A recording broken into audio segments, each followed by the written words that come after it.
ඕකේ. ප්‍රක්ෂිප්ත ගැන මම ප්‍රක්ෂිප්ත සම්බන්ධයෙන් මෙන්න එහෙම දෙයක් කියන්නම්කෝ. දැන් ඔයාලට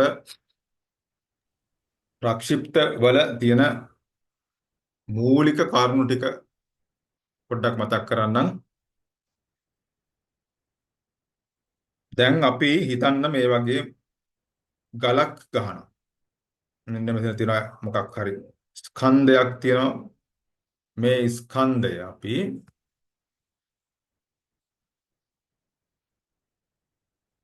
මෙන්න මේ වගේ රූට් එකක ඔන්න ඔහම විසි කරනවා. මේ ගිහිලා ඕන්නව වැටෙනවනේ මෙතෙන්ට. ඔය වෙන දේ මේ සිද්ධ වෙන දේ සාමාන්‍ය මිනිස්සෙක් මම කිව්වා සාමාන්‍ය මිනිස්සෙක් බලාගෙන හිටියොත් ඒ සාමාන්‍ය මිනිස්සයාට පේන්නේ ඔන්න ඔහොමයි. එයාට පේන්නේ මේක මෙන්න මේ වගේ වක්‍රපතයක ගමන් කරලා බිමට වැටුණක්. නමුත් අපි සාමාන්‍ය මිනිස්සු නෙමෙයි. හරිද? අපි අසාමාන්‍ය විදිහට තමයි මේක දිහා බලන්නේ. සාමාන්‍ය මිනිස්සු බලන විදිහට නෙමෙයි. අපි කොහොමද මේක දකින්නේ? දැන් හිතන්න මේක මෙන්න මේ කාරණේ තමයි හරියට තේරුම් අරගන්න ඕන දේ. අපි මේ ස්කන්ධයම සිරස්ව ඉහළට විසි කරා නම් මොකද වෙන්නේ? සිරස් වලට විසි කරා නම් අපිට මෙන්න මේ මට්ටමට උඩ යන්න විසි කරා කියලා. මේ මට්ටමට උඩ යන්න මේක විසි කරා නම් මෙයා මෙන්න මෙතෙන්ට උඩ ගිහින් ආපහු පහළට වැටෙනවා. ඕකනේ වෙන්නේ. හරි මේක උඩ ගියා. ඇයි මේක කෙලින්ම පහළට වැටෙන්නේ? ඉතින් සිරස්වන ඉහළට විසි කරන්නේ. ඒ නිසා ඉතින් සිරස්ව තිබ්බ තැනටම වැටෙනවා. හරිද? එතකොට මේක උඩට යන්නේ ගුරුත්වය යටතේද? මේක උඩට යන්නේ ගුරුත්වය යටතේද? ඔව්. මේක පහළට වැටෙන්නේ ගුරුත්වය යටතේද? ඔව්. එහෙනම් මේ ඔබ්ජෙක්ට් එක උඩට ගිහිල්ලා බිමට වැටෙන්න යම් කාලයක් ගත වෙනවා නම් අපි හිතමු තත්පර 10ක් ගියා කියලා. උඩට යන්න 5යි පහළට වැටෙන්න 5යි කියලා. තත්පර 10ක් ගියා නම් මේ ප්‍රක්ෂිප්තය කියන මාර්ගයේ දිගේ ගමන් කරන වස්තුව මේ ප්‍රක්ෂිප්තයක් දිගේ ගමන් කරන එකත් කොහොම හරි ඔය කාලය තුල ගිය උපරිම උස ඒ ගාන නේද? එයි මෙතෙන්ටනේ ගියේ. මෙහෙම තමයි යන්නේ. නමුත් ගිය උපරිම උස ඒ ගාන ආයි වැටුනෙත් ඒ ගානටම තමයි ඒ වැටුනෙත් එහා සමාන පල්ලමකටමයි.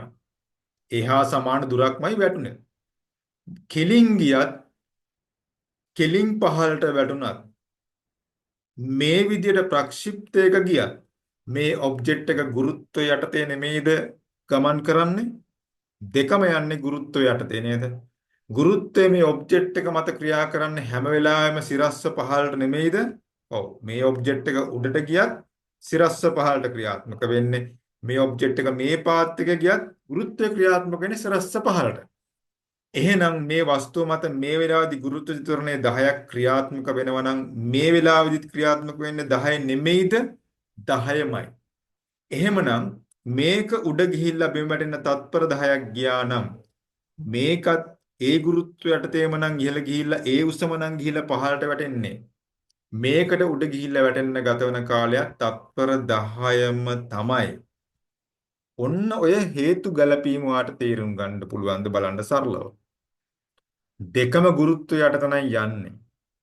දෙකටම බලපාන්නේ ගුරුත්ව ත්වරණය 10යි නම් දෙකම යන්නේ එකම උසක් නම් ඉතින් මේක පාත් එක අදාළ නැහැ. මේ හැම වෙලාවෙදිම ගුරුත්ව ත්වරණය නැත්තම් මේ මන්දනේ ක්‍රියාත්මක වෙන්නේ සිරස්ව පහළට නම් මොකද්ද මෙතන තියෙන වෙනස? කිසිම වෙනසක් නැහැ. මෙයා උඩ ගිහින් වැටෙන්න තප්පර 10ක් ගියා නම් ඉතින් මෙයා උඩ ගිහිල්ලා වැටෙන්න තප්පර 10ම තමයි යන්නේ. හරිද? ඔන්න ඕක තමයි අපි මුලින්ම තේරුම් ගන්න ඕන දේ. හරි. දැන් එහෙමනම් අපි ඊළඟට බලමු හිතලා මේ වස්තුව අපි දැන් ගත්තනේ උඩ ගිහිල්ලා මේ උඩට ගිහිල්ලා වැටෙන එකක් නේ අපි අරගත්තේ. හරි. දැන් මේ උඩ ගිහිල්ලා වැටෙන මේ වස්තුව මෙහෙම ගිහිල්ලා මේ වැටෙන තත්පර 10ෙදී කවුරු මොකක් හෝ කෙනෙක් එයාව මේ පැත්තට ඇදගෙන ගියා නම් මොකද වෙන්නේ? මෙන්න මේ පැත්තට එයාව ඇදගෙන ගියොත්. හරි. කිසියම් විශාලත්වයකින් එයා යන්න හදන්නේ උඩට. හැබැයි කෙනෙක් මෙයාව මේ පැත්තට ඇදගෙන යනවා. ඇදගෙන යාම ගියොත් මොකද වෙන්නේ? මෙයා තමන්ගේ පාඩුවේ අර කියන කාලය තුල උපරිම උසට යන ගමන් මේ පැත්තටත් යනවා. අන්න එතකොට මේ ඉහළට ගමන් කරනකොට එයාට හරියටම ලම්බකව මෙන්න මේ පැත්තට තවත් ප්‍රවේගයක් යෙදීම නිසා තමයි මෙන්න මේ වගේ පතයක ගමන් කරනම අපිට පේන්නේ මේක. ඉතින් මේ වස්තුව බිමට වැටෙනකොට මේ පැත්තට ඒ තල්ලු කිරීම ප්‍රවේගය තවමත් තියෙනවා නම් එයා පහළට වැටි වැටි මොකද කරන්නේ? මෙහෙට යන්න පටන් අර ගන්නවා. ඉතින් එයා නමුත් උඩ ගිහිල්ලා බිම වැටෙන තත්පර 10ම තමයි.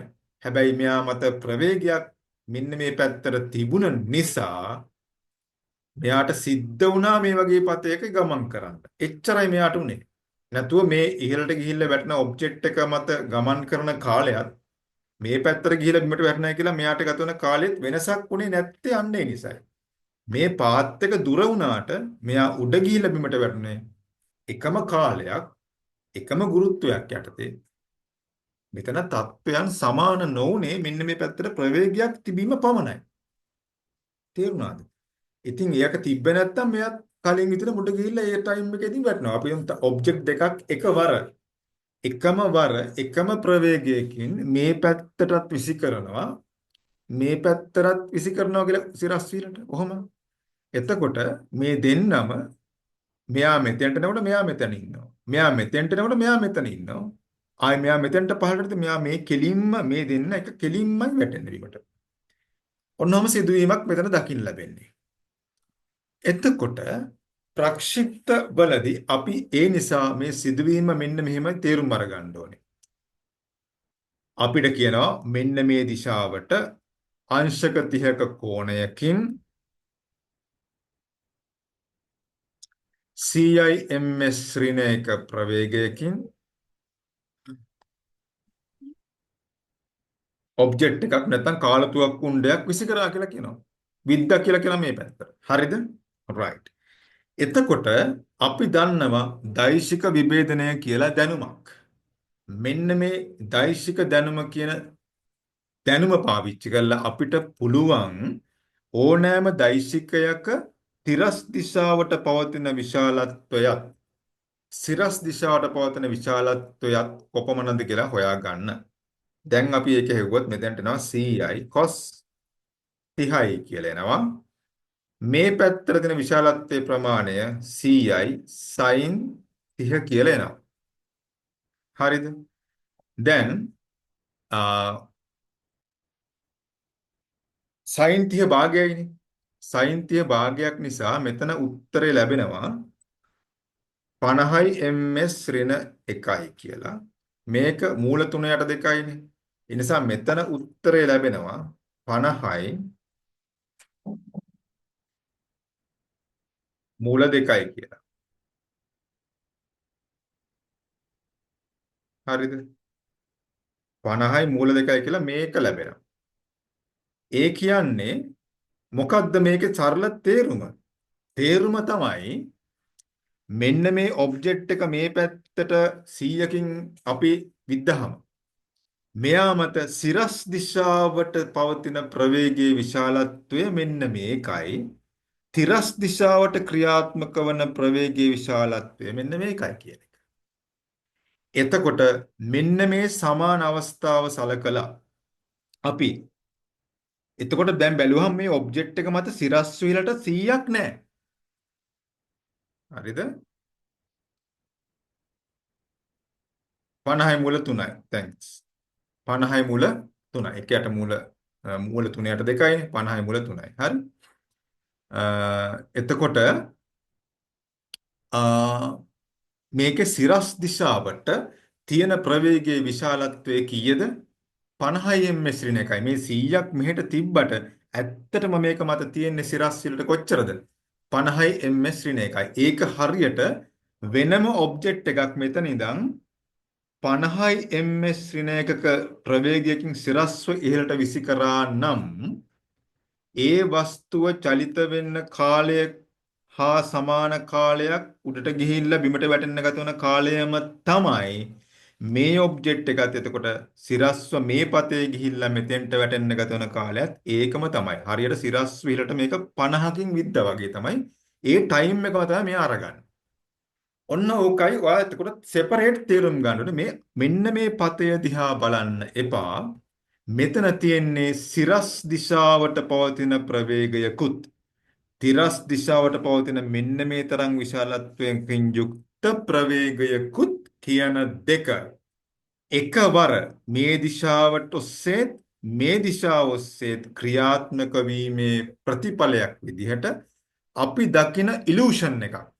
එහෙම හිතන්න අපි දකින දෘෂ්ටි මායාවක් තමයි මෙන්න මෙහෙම චලිතයක් කියලා අපි දකින්නේ. ඒ නිසා මනසෙන් මේ ආනත චලිතය අමතක කරලා මේක සම්පූර්ණයෙන් අමතක කරලා ඔයා මේක දකින්න ඕනේ මෙන්න මේ විදිහට. මෙතනින් ඔබ්ජෙක්ට් එකක් නිදහස් වුණා. මෙතනින් නිදහස් වෙනකොටම ඔයා මේක දකිනවා 100යි.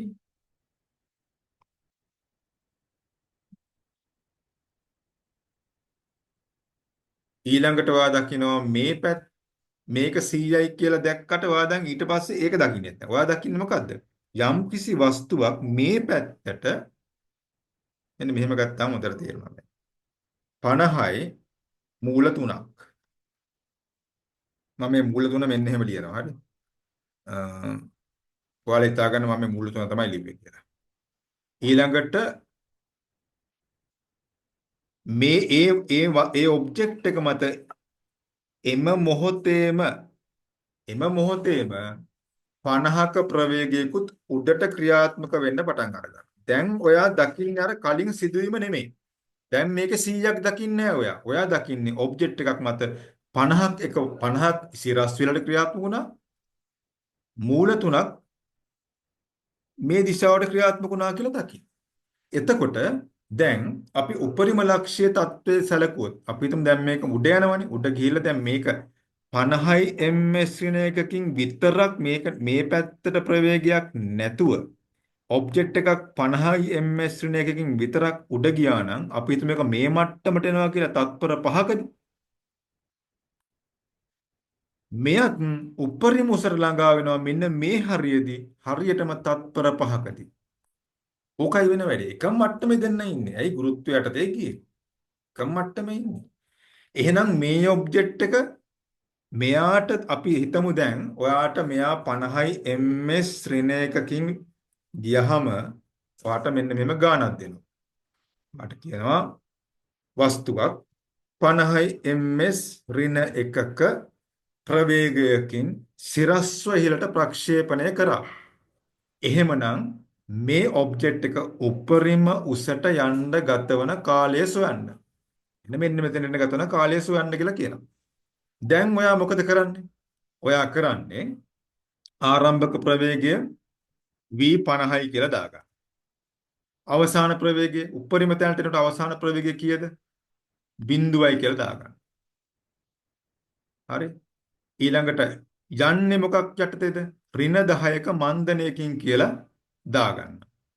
දැන් අහන්නේ මොකද්ද? උපරිම උසට යන්න ගත වුණ කාලයනේ. ඔයා දාන සූත්‍රය මොකද්ද? සිරස්ව ඉහළට ඔයා දාන්න ඕනේ නම් v සමානයි u ධන at සූත්‍රයනේ. හරි. දැන් මම කිව්වා මෙතනත් තියෙන්නේ ඒ කතාවමයි. මෙතන ඔයා මේ ඔබ්ජෙක්ට් එක මේ පාර දිගේ මෙහෙට ගිය කතන්දරයක් තිබුණාට ඇත්තටම මෙයා ගිහිල්ලා තියෙන්නේ ආරම්භක ප්‍රවේගයේ සිරස් වලට කීයකින්ද? 50කින්. මොකක් යටතේද? ඍණ 10ක මන්දනයකින්. අවසානයේ උපරිම තැනට ගියාට පස්සේ යාගේ සිරස්ව ඉහළට පවතින ප්‍රවේගයේ අගය කීයද? 0යි. ඒකනේ මේ පහළට වැටෙන්නේ මෙතනින් පස්සේ. 0යි. ඉතින් මේ දත්ත ටිකමනේ දාන්න තියෙන්නේ.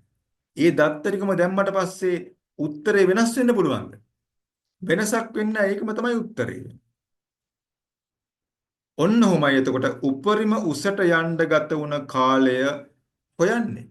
ප්‍රක්ෂිප්තයක වුණත් සිරස්ව ඉහළට තල්ලු කරත් මෙන්න මේ ප්‍රවේග සංරචකය බේස් කරගෙන අපිට පුළුවන් උපරිම උසට යන්න ගත වුණ කාලය ඔන්න ඔය ක්‍රමයට හොයන්න. එහෙමනම් අපෙන් කෙනෙක් ප්‍රශ්නයක් අහනවා උපරිම උස කීයද? ඉතින් ඒක දැන් මාර සරලයිනේ. දැන් මේ වැඩේම නම් මේ සිරස්ව ඉහළට විස්තර කරන ඔබ්ජෙක්ට් එකේ කතන්දරයම නම් මෙයාට තියෙන්නේ. එහෙනම් මොකද්ද කරන්නේ? අපි දානවා v වර්ග සමානයි u වර්ග ධන 2 as කියලා සූත්‍රයක් දාන්න පුළුවන්. නැත්නම් s සමානයි ut ධන භාගයයි at වර්ගය සමහරේ සූත්‍රය දාන්න පුළුවන් සිරස් විලට. දාලා වට මොකද්ද කරන්න තියෙන්නේ? මේ වස්තු යන උපරිම උස මීටර 10 නම් ඉතින් මේක යන්නේත් මීටර 10ම තමයි. තේරුණානේ? සිරස්ව ඉහළට එකම කතන්දරේ තියෙන්නේ කියන එකයි ඔළුවට දාගන්න ඕනේ. හරිද? ඒ නිසා ඔන්න ඔහොමයි උපරිම උසට යන්න ගත වුණ කාලය හොයන්නේ. මෙන්න මේ සංරචකය සලකලා ගන්න පුළුවන් වෙන්නේ ඒ නිසයි. ඊළඟට උපරිම උස හොයන්න මේ සංසිද්ධියම පාවිච්චි කරන්න පුළුවන් වෙන්නේ ඇයි කියලා දැන් ඔයාලට තේරෙන්න ඕනේ. මෙතන තියෙන්නේ උදෙක් සිරස් චලිතයක් පමණයි කියලා තේරුම් අරගන්න. හරි. ඒතකොට වැඩේ පට්ට ලේසියි.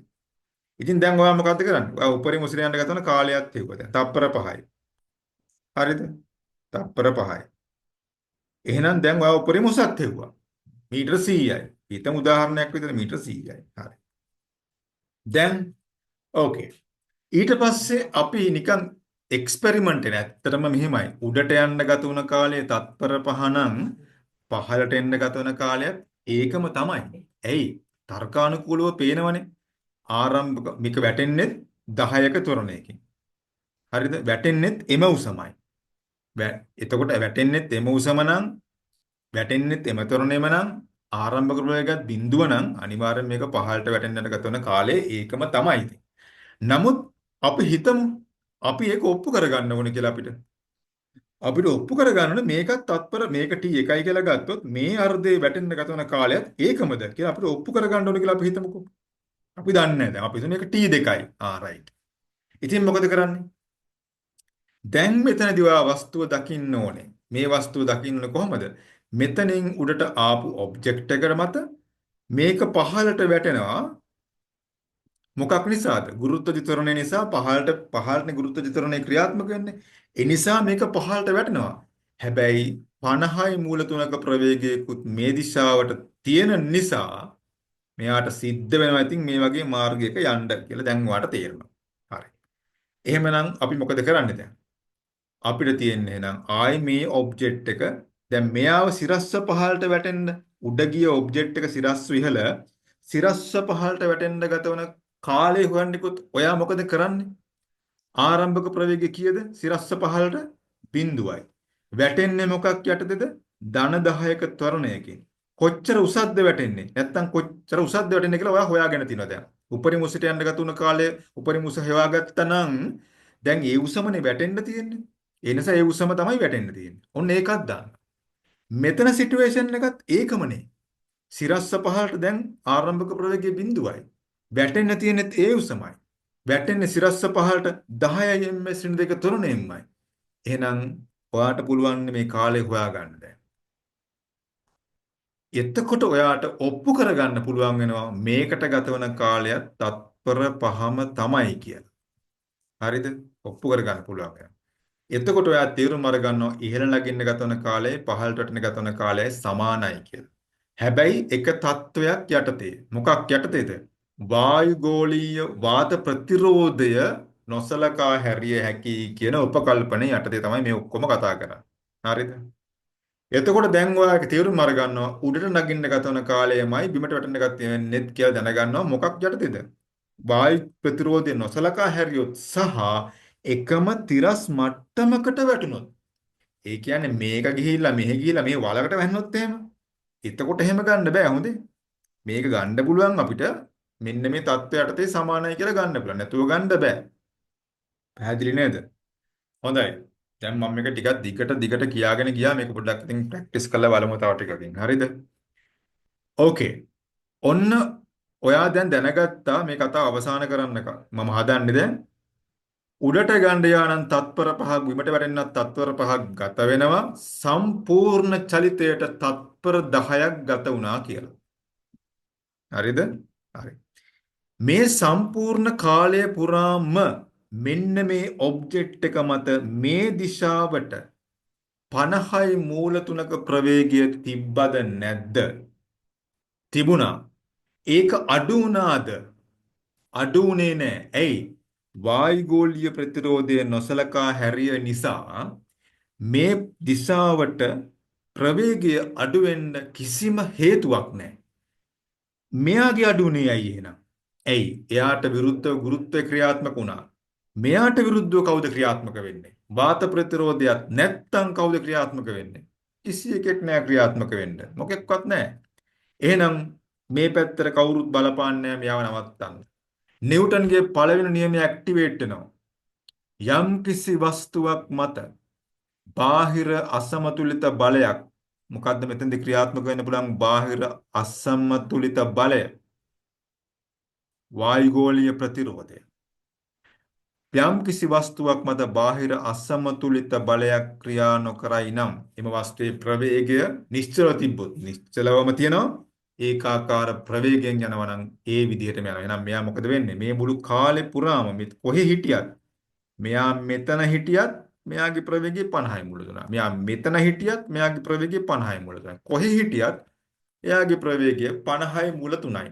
එහෙනම් මේ ඔබ්ජෙක්ට් එක මේ දිශාවට ස්වාධීනව 50යි මූල 3ක ප්‍රවේගයකින් කොච්චර කාලයක් චලිත වුණාද? බිමට වැටෙනකන් චලිත වුණායි පැත්තට නේ. බිමට වැටෙනට පස්සේ යන්න බෑනේ. බිමට වැටෙන්න ගත වුණ කාලය කොච්චරද? තත්පර 10ක්.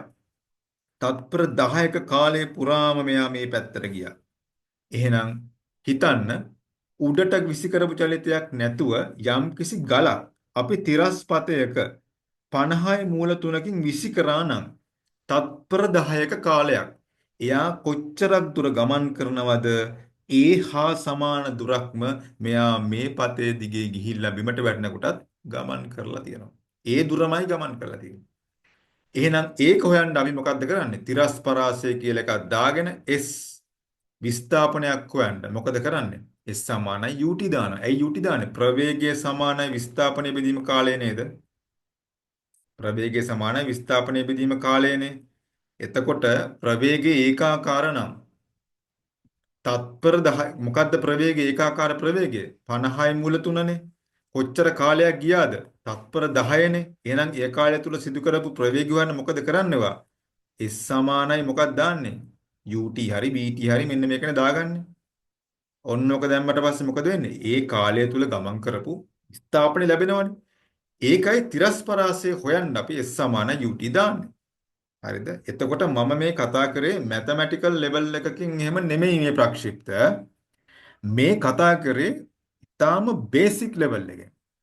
මේකේ මැත්ස් පාවිච්චි කරලා මැත්ස් වලින් හිතන්න යන්න එපා මේක. ඔයාට මැත්ස් මේක හොඳට ක්වොලිෆයිඩ් නම් ඔයා පස්සේ මැත්ස් වලින් මේක හිතන්න. මම මේ මැත්ස් වලින් හිතනවා කියන එක තේරුම් ගන්න යන්නත් එපා. විශේෂයෙන් බයෝ කරන අය මේ මැත්ස් කරන අයට මේක මම මේ කියන එක සමහරක් අයට සෙන්ස් වෙනවා.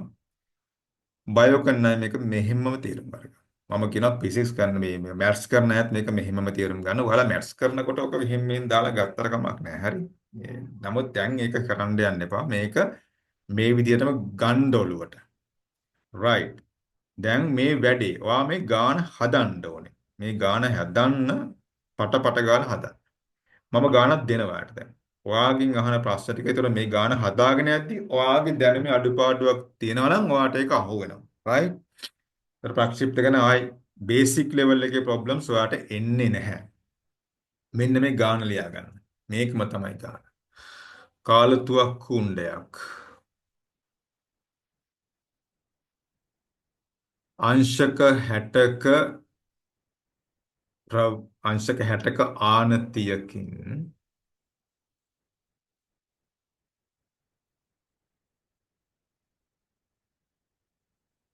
ප්‍රක්ෂේපණය කරයි.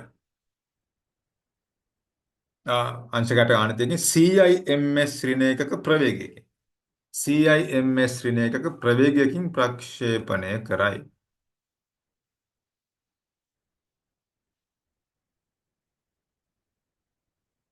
ඕකේ. ම්ම්. හ්ම්. පළවෙනි ප්‍රශ්නය.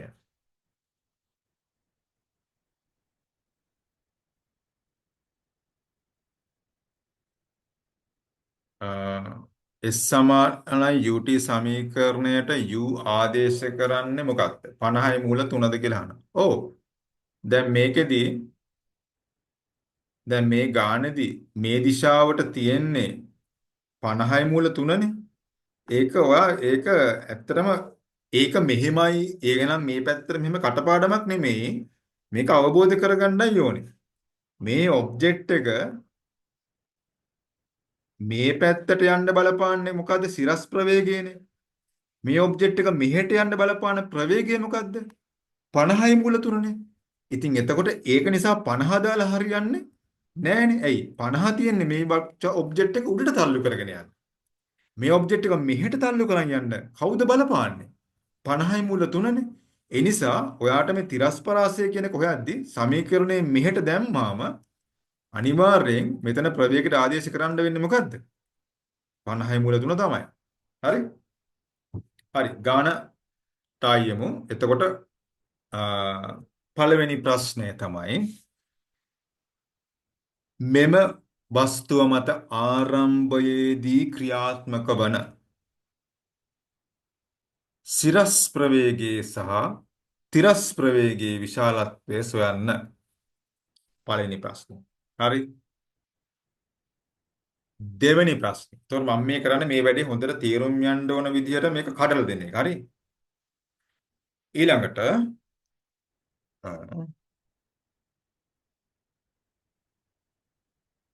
මෙම වස්තුව මෙම උණ්ඩය උපරිම උසකට යාම සඳහා ගත වූ කාලය සොයන්න. 3 මෙම වස්තුව ඉහළ නැගී උපරිම උස සොයන්න. තුන්වෙනි ප්‍රශ්නේ. හරි. හතරවෙනි ප්‍රශ්නේ. දැන් මේ ටික ඔක්කොම හොයන්න වෙලා දන්නුනට කමන්නේ නැහැ. හොයලා ඔප්පු කරලා බලන්න. මෙම වස්තුව උපරිම ඉහළට නැගීමෙන් පසු බිමට පතිත වීමට ගත වූ කාලය සොයන්න.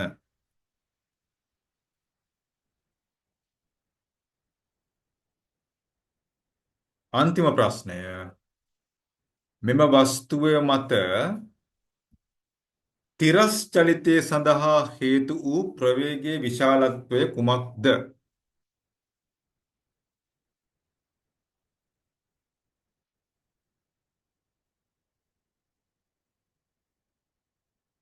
බිමට වැටෙන කාලය දක්වා වස්තුව තිරස් දිශාවට චලනය වූ විස්ථාපනය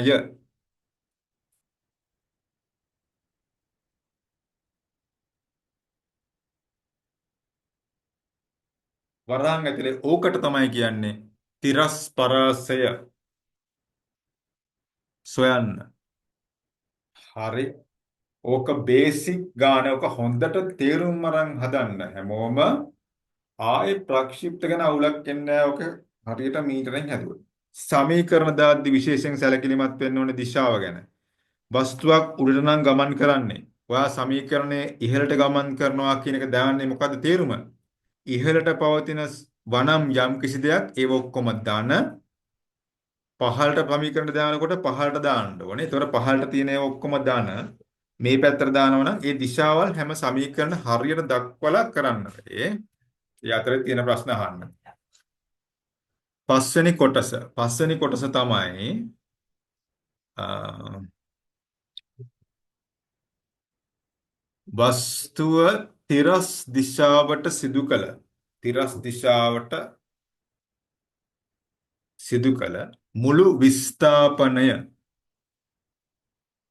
වරහන් ඇතුලේ තිරස් පරාසය සොයන්න.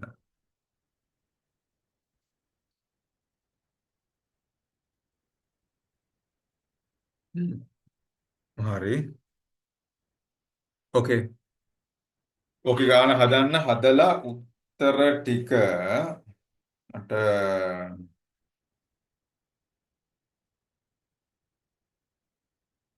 දාගෙන යන්න.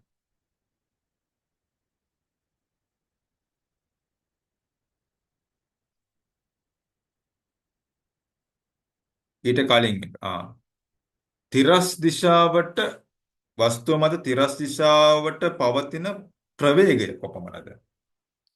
වස්තුව මත තිරස් දිශාවට පවතින ප්‍රවේගය කොපමණද කියලා යන්න.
ඔයාලා මට දාන්න උත්තර විදිහට ම්ම්, ඕකේ උපරිම උසයි තිරස් පරාසයයි. ඒ දෙක දැම්මාම ඇති ඈ. ඒ දෙක දැම්මා කියලා කියන්නේ ඒ දෙක හරියට ආවා කියන්නේ අනිවාර්යෙන් කොතනකවත් එරර් එකක් නැහැ. වැඩි ගොඩ ගිහිල්ලා තියෙනවා. මෙතනදී හැමෝම උත්තර ටික දාගෙන යන 33ක් ඉන්නවා. 33ම උත්තර දාගෙන යන්න. මොනිටර් ඉන්නවද? මොනිටර් නැහැ. මොනිටර්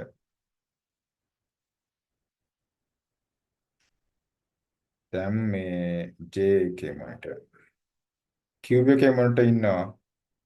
Cube එකේ මොනිටර් අද ඇටෙන්ඩන්ස් J එකටත් එක්ක බලන්න. මොකද J එක J මොනිටර් නෑ මට මැසේජ් එකක් දාලා තිනවා අද නෑ කියලා. දෙකම බලලා යවන්න ස්ක්‍රීන්ෂොට්ස් ටික මේ J එක එක්කනට.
උත්තරයක් ආවා. තරුලියා. නදුමි. ඔව් 60 degrees තමයි.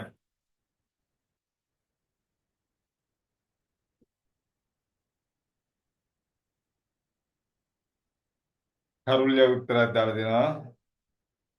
සාමිච්චරයාවේ. ඔයාලා මූල සුළු කරන්නේ නැතුව දැම්මත් ප්‍රශ්නයක් නෑ මට උත්තරේ. නිකම් මූල තියෙද්දි උත්තරේ දැම්මට අවුලක් නෑ. ඕක නසුළු කළා දාන්න. මනමුත් මට මෙතෙන්දී ඕන කරන්නේ concept එකක් ගත්තද කියන එකයි.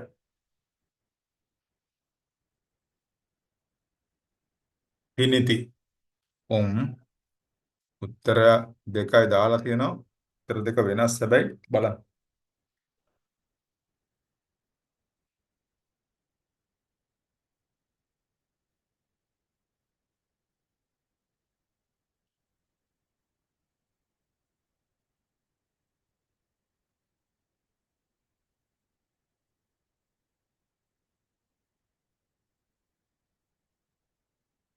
one minute වලින් මේක ඉවර වෙනවා ඊළඟට ආයි සෙෂන් එක ගන්න.